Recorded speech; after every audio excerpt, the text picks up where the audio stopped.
नमस्कार बंधुरा आज के हमें एक नतून रेसिपी नहीं चले सीजनल फ्रूट तरमुज तरमुजर भेतरे अंशटा ये केटे निচ্ছি একটা নাই আমি যে দুটো রেসিপি করে দেখাবো এইভাবে ছাড়িয়ে নিয়েছি তরমুজের যে লাল অংশটা সেটা আমি ছুরি দিয়ে আগে কেটে নিয়েছি কেটে নিয়ে এইভাবে ছাড়িয়ে দিয়েছি এইভাবে খোলা বার করে দিয়েছি দিয়ে আমি আজকে দুটো রেসিপি করে দেখাবো এই অসাধারণ খেতে লাগে এটাকে আমি এ দিয়ে কুড়ে নিচ্ছি দেখুন অনেকটা কোড়া হয়ে গেছে এইভাবে করে নিচ্ছি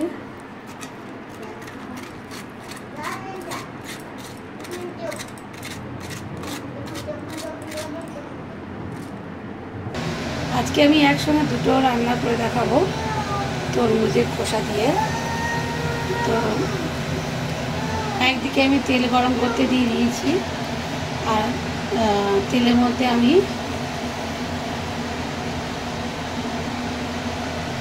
এক এক করে ছাড়বো একদিকে তরকারি করবো একদিকে চাটনি করবো তরমুজের খোসা দিয়েও যে চাটনি হয় অসাধারণ সেটা আজকে আমি দেখাবো তো তার জন্য আমি তেলের মধ্যে লঙ্কা আর সর্ষে ফোড়ন দেব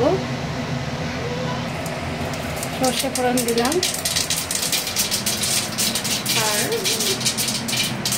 কটা লঙ্কা দিয়ে দিলাম সর্ষে আর লঙ্কা ফোড়ন দিয়েছি এবার এখানে একটু হলুদ দেব হলুদ দিয়ে দিয়েছি দিয়ে আমি এর মধ্যে দিয়ে দেব খোসা পুড়ে রাখা খোসাগুলো দিয়ে দিয়েছি দিয়ে আমি তেলের সাথে একটু যেহেতু জল ফুটতে ফুটতে একটু জল হয়েছে তো আমি সামান্য একটু আঁচে বসিয়ে রাখলাম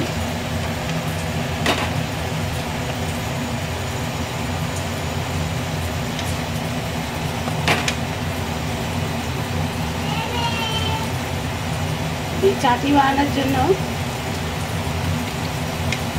নিয়েছি বাড়িতে নকুলদানা ছিল নকুলদানা আমি একটু আগে ভিজিয়ে দিয়েছি আর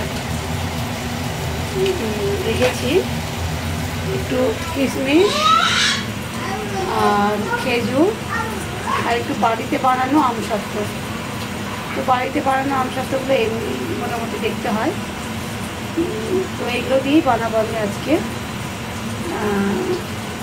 তরমুজের খোসার চাটনি একদিকে যেমন চাটনি এটা একটু দমে বসিয়ে দিয়েছি অন্যদিকে আমি কড়াইতে তেল দিয়েছি আর এই কড়াইয়ের মধ্যে আমি কেটে রাখা আলুগুলো দিয়ে দেব আমি আগেই বলেছি একসঙ্গে আজকে দুটো রান্না করব দুদিকে একটা তরকারি আর একটা চাটনি তো তরকারির চাটনিটা অন্যদিকে হচ্ছে ডান দিকে আর বাঁদিকে আমি তরকারির জন্য আমি প্রথমে কড়াইতে কাঁচা লঙ্কা আর 5 ফোড়ন দেব দিয়ে আলুটা আমি একটু ভেজে নেব কড়াইয়ের মধ্যে 5 ফোড়ন আর কাঁচা লঙ্কা দিয়েছি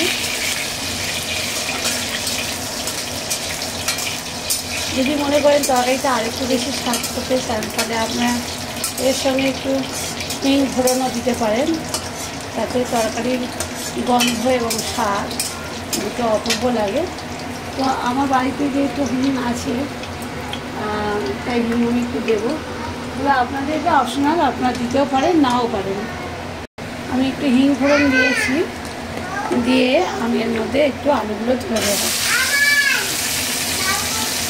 আলুগুলো তুলে নিয়ে একটু আলুগুলো ভেজে নেব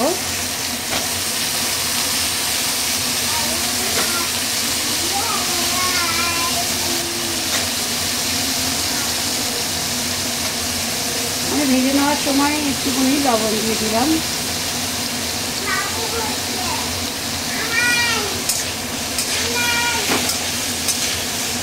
আলুর মধ্যে লবণগুলো ভালো করে হয়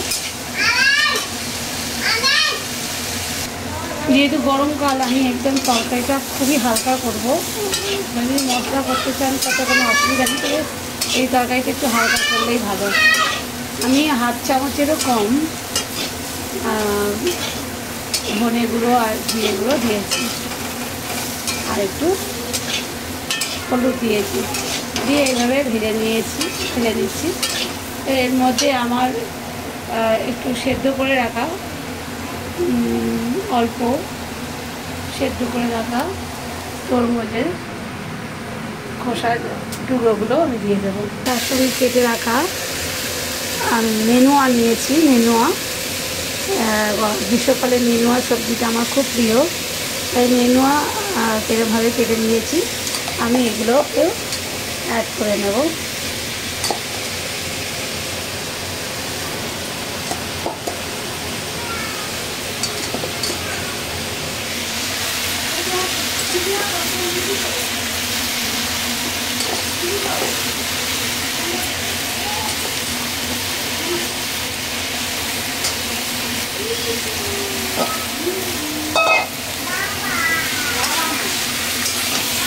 এইগুলোকে আমি একসাথে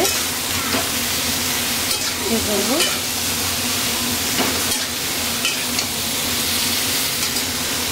এইভাবে নিরামিষ তরকারি করলে অসাধারণ খেতে হয়। বাড়িতে যদি আপনাদের বড়ি থাকে যে কোনো, এই বড়িও অ্যাড করতে পারেন, তাহলে স্বাদটা অপূর্ব হয় ভালো। একটু যারা পছন্দ করেন তারাই সেটা করতে পারবেন। এইভাবে যদি আপনারা তরমুজের খোসাগুলো রান্না করেন, তরমুজ একটা সবজিও হয়ে যায় আলাদা করে, আর খেতেও অপূর্ব লাগে। আমরা তরমুজে অ্যাকচুয়ালি সবই আমরা খেতে পারি। তো এইভাবে রান্না করে আপনারা অবশ্যই খেয়ে দেখবেন এবং আমাকে কমেন্ট করবেন। এইভাবে একটু দমে বসিয়ে রাখলাম, তারপর আমি অল্প সামান্য জল অ্যাড করব। আর অন্যদিকে আমার চাটনির জন্য এটা একটু সেদ্ধ হয়ে এসছে আর জলটাও শুকিয়ে গেছে। তো আমি এবার এখানে একটু লেবু অ্যাড করব। একটা লেবু আমি কেটে রেখেছি। লেবু একটু, চাটনি মানে তো শুধু মিষ্টি নয়, চাটনি টক আর মিষ্টির একটা সমন্বয়। তাই আমি এর মধ্যে, আপনারা টকটা অপশনাল দিতে পারেন, নাও পারেন। মিষ্টি পছন্দ করেন চাটনি, শুধু মিষ্টি দিয়েই করতে পারেন। তো আমি একটু এর মধ্যে লেবুর জল অ্যাড করব। এর মধ্যে লেবুর অ্যাড করে দিয়েছি। লেবুর দানাও দু একটা পড়ে গেছে, আপনারা একটু ছেঁকে দিলে ভালো হয়, নাহলে লেবুর দানাটা পড়ে দিতে পারেন। এবার আমি এর মধ্যে আমার মুকুলদানার জলটা মিশিয়ে দেবো।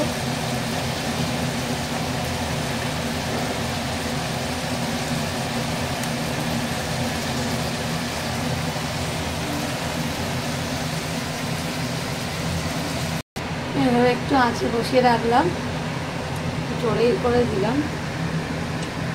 এটা ফুটতে শুরু করলে আমি কেটে রাখা কাজু, কিশমিশ আর আমসত্ত্ব আর খেজুরটাও দিয়ে দেবো। তো এইভাবে চাটনিটা বানিয়ে খেয়ে আপনাদের কেমন লাগলো অবশ্যই কিন্তু জানাবেন। আমি জানি অসাধারণ লেগেছে, আমি এর আগেও বানিয়েছি। তো আমার মনে হলো এটা আপনাদের সঙ্গে শেয়ার করা। একদম অ্যাজ এ পেঁপের চাটনি যেমন আপনারা খেয়েছেন তেমনই লাগবে, অসাধারণ খেতে লাগে। এটাকে আমি একটু চাপা দিয়ে দেবো, একটু নুন দিয়ে চাপা দিয়ে দেবো। অন্যদিকে আমি তরকারিটা নুন দিয়ে দিয়েছি, দিয়ে ধিমে আছে আমি দিয়ে রেখে দিয়েছি। এর মধ্যে আমি একটু জল অ্যাড করব, করে চাপা দিয়ে দেব। তারপরে একটু সামান্য চিনি অ্যাড করে আমি নামিয়ে নেব, আর তরকারিটা একদম সম্পূর্ণ রেডি হয়ে যাবে। আর ওটা এখনও সেদ্ধ হতে বাকি আছে অল্প, তো হয়ে যাবে। তো এইভাবে আপনারা খোসাগুলো ফেলে দেবেন না, খোসাগুলো না ফেলে দিয়ে এইভাবে রান্না করে খেয়ে দেখবেন, অসাধারণ খেতে লাগে।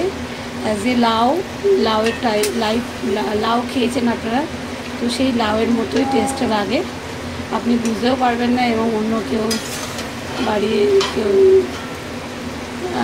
কাউকে খাওয়ালে তা বুঝতেও পারবে না যে আপনি কি রান্না করে খাওয়াচ্ছেন। অসাধারণ টেস্ট হয়, আর একটা সবজিও হয়ে যায়।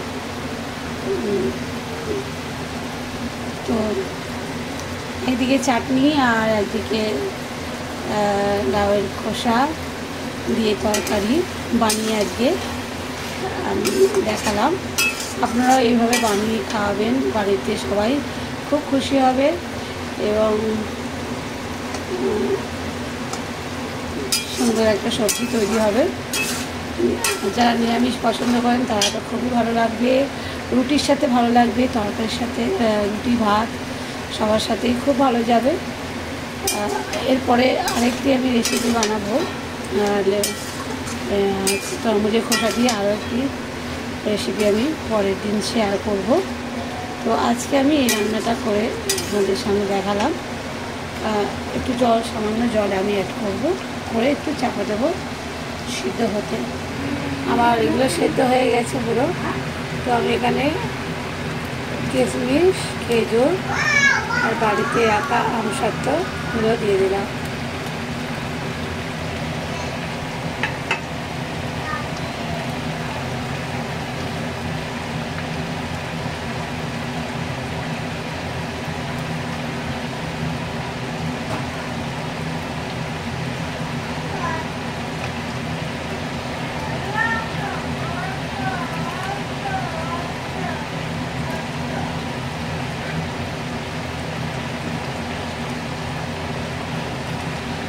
একটু টকে বসিয়ে দেবো।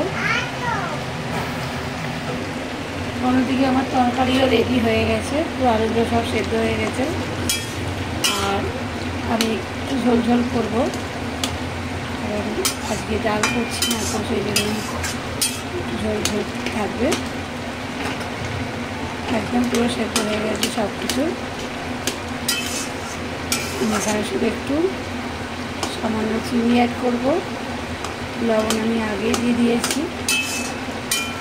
আমার তরকারিটা কিন্তু একদম রেডি। এখন দেখতে এত সুন্দর একটা, এত হালকা রান্না, এবং যেহেতু আমি হিং দিয়েছি তাই জন্য একটা অপূর্ব স্বাদ, একটা গন্ধ বেরোচ্ছে রান্না করতে করতেই। এইভাবে খেলে খুবই সুন্দর খেতে লাগবে। তরকারি, লুচি, ভাত, রুটি, সবের সাথে পরোটা, সবের সাথেই যাবে। তো অবশ্যই আপনারা এইভাবে বানিয়ে খাবেন। আর এই দুটো রেসিপি আপনাদের কেমন লাগলো তো অবশ্যই জানাবেন। একদিকে চাটনি আর অন্যদিকে তরকারি, তো এই দুই কম্বিনেশান আপনাদের কোনটা ভালো লাগলো সেটা অবশ্যই জানাবেন। তো ভালো থাকবেন, আবার পরের ভিডিওতে আপনাদের সঙ্গে দেখা হবে। আজকে বানালাম তরমুজের খোসা দিয়ে নিরামিষ চচ্চড়ি আর তরমুজের খোসা দিয়ে চাটনি। তো দুটোই অপূর্ব স্বাদ হয়। আপনারা অবশ্যই বানিয়ে খেয়ে কমেন্ট বক্সে কমেন্ট করবেন, তাহলে আরও নতুন নতুন রান্না করার উৎসাহ পাবো আপনাদের কাছ থেকে। আপনারা খুব ভালো থাকবেন, ভিডিও দেখতে থাকুন, আর সাবস্ক্রাইব, লাইক এবং শেয়ার করতে ভুলবেন না। দেখা হবে পরের ভিডিওতে, ততক্ষণ পর্যন্ত আপনারা খুব ভালো থাকবেন। টাটা।